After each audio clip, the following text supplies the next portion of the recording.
When we think about elite level football training, we often picture grueling runs, lifting weights, and endless drills. We've all heard about how Atletico Madrid players, for instance, would run until they vomited during preseason, and just a couple seasons ago, Antonio Conte made the headlines for subjecting then Spurs captain Harry Kane and the rest of his team to similar treatment. The idea behind all that training brutality was simple. The harder you work physically, the more prepared you are for the long season ahead.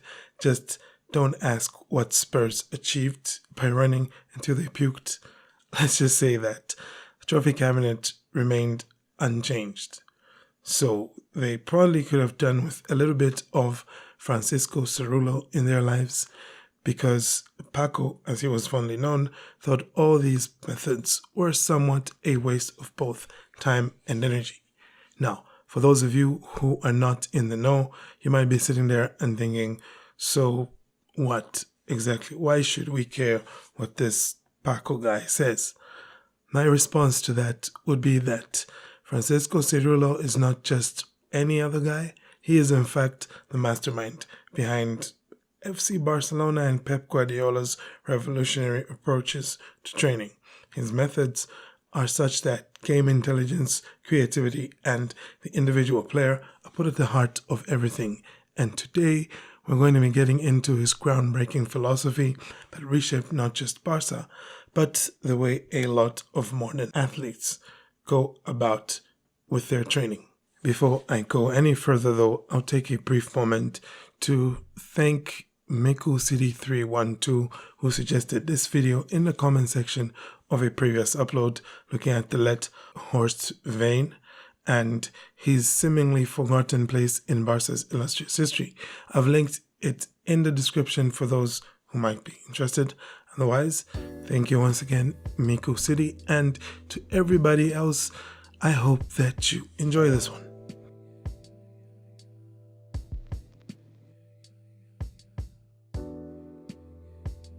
Professor Francisco Seirul-lo Vargas was born on November 28, 1945. His lifelong love and dedication to sports began at the age of just 6 years old when he first started playing basketball, football, and running track and field. Ultimately, it was his high-level track and field where he concentrated his personal athletic efforts, competing in 100 meters, 200 meters, and 400 meters hurdles with the Sports Union Salamanca and also the University of Madrid, where he was a junior champion of Spain in the 200 meters and a bronze medalist in the 400 meters hurdles, respectively. During his time in the university, he also practiced all kinds of sports activities, excelling in athletics and some combat sports. It was while at the Madrid University of Human Movement Science that he earned a degree in physical education, a master's in athletics, and he became a national athletic trainer. He then went on and worked as technical director of the physical education services at the University of Salamanca before eventually accepting a position at the National Institute of Physical Education of Catalonia, where he developed the majority of his academic work. Since his first year as a full professor at the National Institute of Physical Education of Catalonia in 1976, he taught numerous postgraduate, graduate, and doctorate courses. He also served as Director and Chief of Graduate Studies on 2 occasions. As Chief of Graduate Studies and Head of the Physical Education Department, he was responsible for developing the school's main programs: Fundamentals of Human Movement, Theory and Practice of Physical Education, Theory and Practice of Sport Training, and Initiation Development Processes of Human Movement and Sports. Now, in his time in academia, Professor Seirul-lo did a lot of work with all sorts of organizations, many of which have names I cannot pronounce because they are Spanish. He also worked with athletes across a plethora of sports disciplines like track and field, combat sports like judo, then motorcycling, cycling, climbing, handball, basketball, football, other combat sports like boxing, martial arts, and, funny enough, even bullfighting. just looking at all of his exploits outside of FC Barcelona would be more than enough for a series of video essays on the man, but that's not what we're here for. We're here for what he did do with FC Barcelona, because that was somehow even more amazing.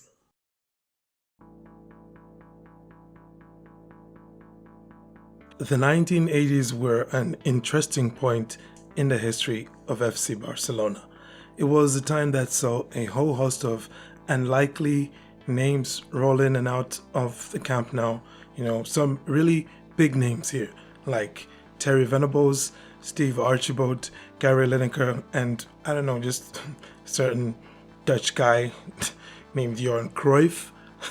So with all of this activity happening in the football front, one could be forgiven for not noticing a certain addition that Barca made to their handball staff. That's right, Paco Seirul-lo initially joined Barca as a trainer for their handball team.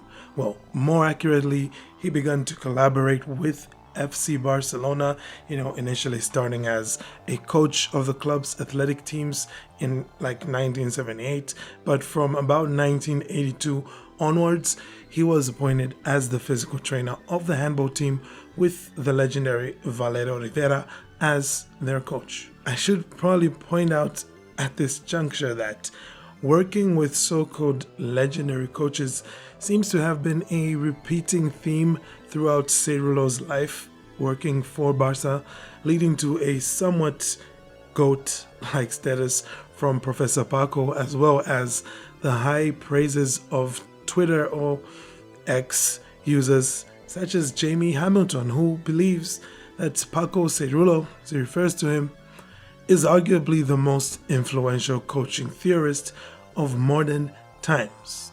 A notion that I have to say I agree with completely.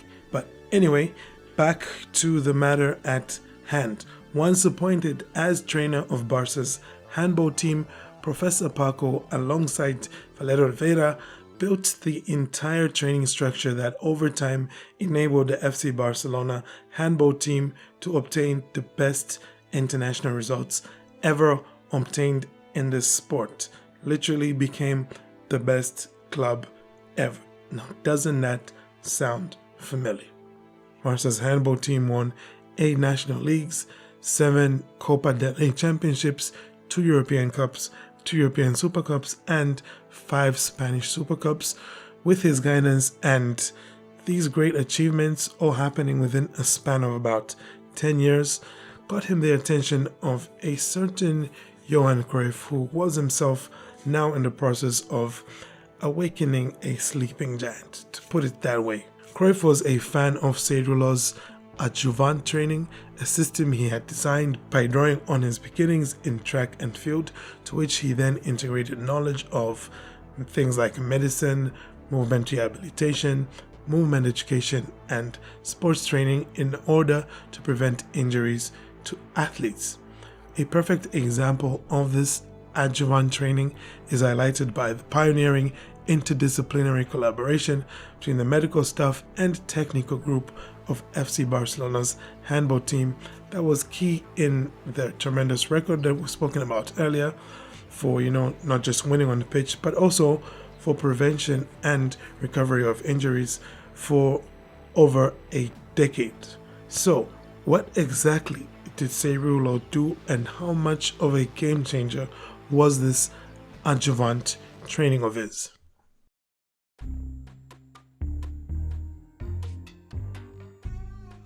Before Seirul-lo, professional training for athletes was pretty rigid and segmented. In the world of football, for example, coaches would break down their training schedules into silos. One day focused on physical conditioning, another on tactics, another on technique. But Seirul-lo saw a flaw in this approach. In his seminal work, Dynamic Systems and Performance in Team Sports, he proposed a rather radical shift or approach to training. Instead of training physical aspects like stamina and agility separately from technical and tactical work, Seirul-lo advocated for an integrated approach. He believed that physical training should be specific to the game itself. In other words, it wasn't enough to simply run drills to improve fitness, running players until they are puking or until they pass out. But players instead had to develop their fitness in ways that directly impacted their game on the field or that directly benefited the tasks that they had to execute on the field or on the track or, whatever kind of discipline that they were in. As Seirul-lo famously said, before we thought that first we had to create an athlete and then teach the athlete to play the sport. But it shouldn't be like that. Every sport requires a specific treatment. We lose time and energy if we train physical qualities in isolation. So instead of spending time on grueling runs, uphills, downhills, or punishing endurance drills, Seirul-lo opted to train the athletes within the context of their sporting discipline. So when it came to training Barca's football teams under Johan Cruyff to start with, the ball was almost always present. The focus was on making decisions in real time within the game environment and not outside of it. This idea was groundbreaking in the 90s, and it was met with a lot of skepticism at first, but over time it started to show its results, and that's really not a surprise because I think we all know at this point just how visionary a man Johan Cruyff was and how so much of what he did, he would always look at like 20, 30 years down the line and not necessarily even as little as 10 years down the line. So, him working with Paco Seirul-lo and with Horst Wijn the way that he did, it all just kind of came together perfectly to create, honestly, a perfect storm for FC Barcelona. But we'll get into all of that just a little bit later. For now, let's take a closer look at how exactly this integrated training worked.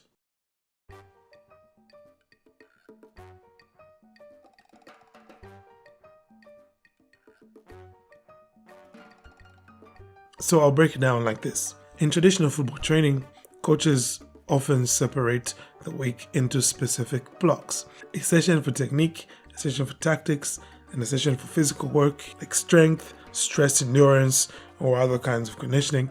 But Seirul-lo instead turned this on its head. His integrated method tackled everything, technique, tactics, and physical conditioning simultaneously, all within the framework of actual football movements. So what do we mean by this? So basically, a player's fitness is only as useful as it is relevant in this model. Relevant as well to their role on the pitch. Consider it a defender like Gerard Piqué, who would need to focus on short sprints, aerial duels, and positioning, whilst a midfielder like Sergio Busquets, for example, who was covering more ground but not necessarily needing to sprint all the time, so he's going to have less sprints in his regime, probably just about as much to do with aerial duels and more to do with positioning. So Seirul-lo would take that into consideration and design training methods where every player's specific training would be different owing to their physical needs on the field being different. So instead of prescribing the one-size-fits-all kind of training regime, Seirul-lo's sessions were individualized and customized to a player's demands or player's needs. Each player was trained according to that specific physical demand, and those physical elements were incorporated directly into football drills. So for example, if the team was working on building up play during a session, then the defenders would train their explosiveness for short sprints, then say maybe forwards would train their explosiveness for sprints going in behind the line of the defenders, whilst midfielders might focus more on endurance, agility, and maneuvering within tight spaces with the ball, because you're trying to replicate what would happen if those players were being pressed. This kind of tailored training allowed every player to basically maximize their strengths in the context of their role on the field, and that's what made it so effective for not just Barca but for Seirul-lo as well. Another area where Seirul-lo's philosophy stood out was during pre-season training. Traditionally, preseason was a time for hard physical work, pushing players to the brink of exhaustion as if to, fill up the tank for the rest of the season. As I mentioned earlier, Atletico Madrid are notorious with their infamous daily running sessions where players will train until they basically cannot move anymore. But Seirul-lo thought differently. From his point of view, he said it's impossible that training for a month can fill up the player's fuel tank for the whole season. Training 2 or 3 times a day for 2 weeks without touching the ball, you will only achieve fatigue and you will pay for it in the first 5 or so games of the season. Instead of overwhelming players with excessive physical work, Seirul-lo believed in individualized, balanced regimens that prioritized football-specific circuits and mental sharpness. Even during preseason, the ball was always a crucial part of training. Games were played to gauge how well players remembered tactical concepts, what areas needed improvement, and how to optimize physical work within real match scenarios.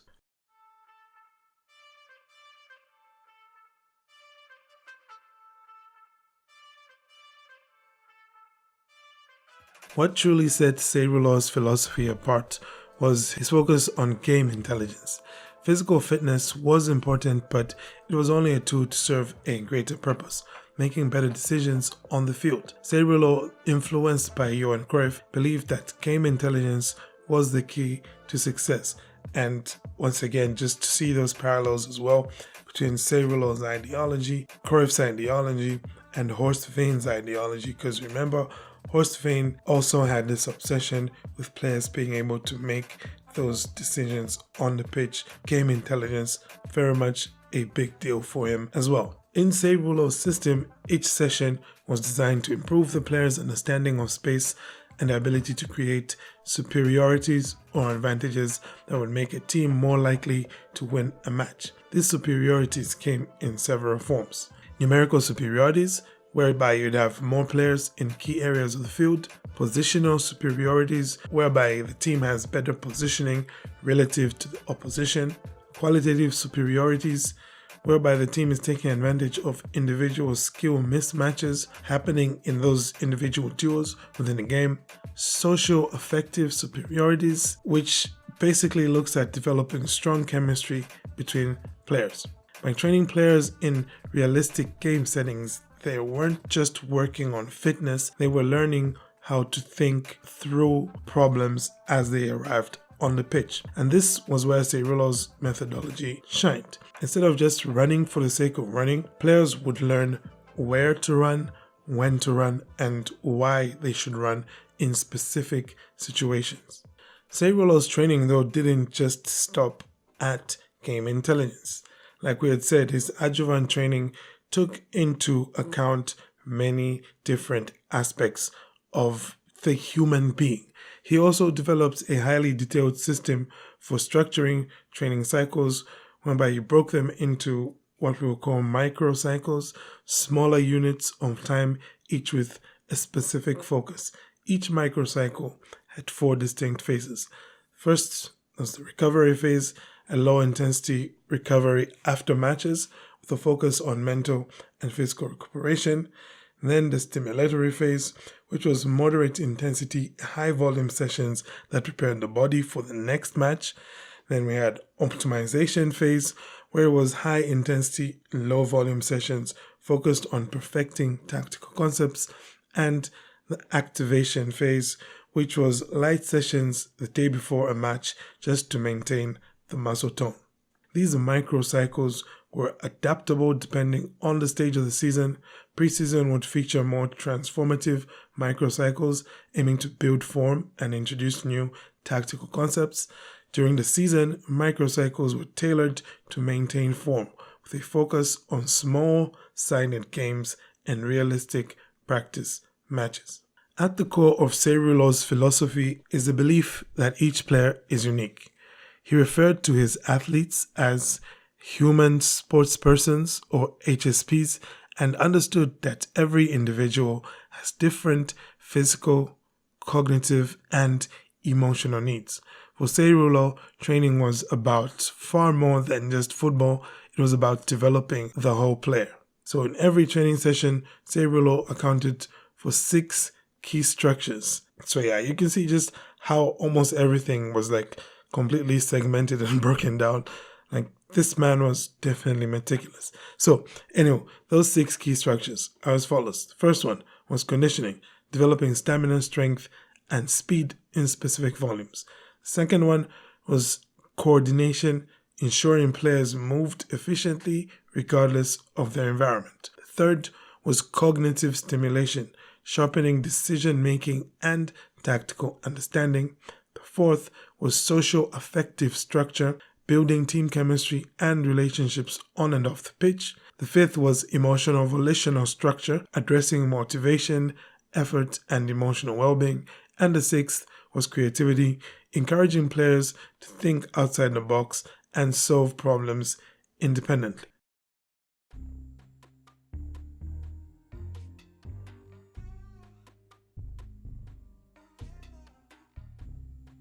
Seirul-lo understood that football was not just a physical game, it was also deeply mental and emotional.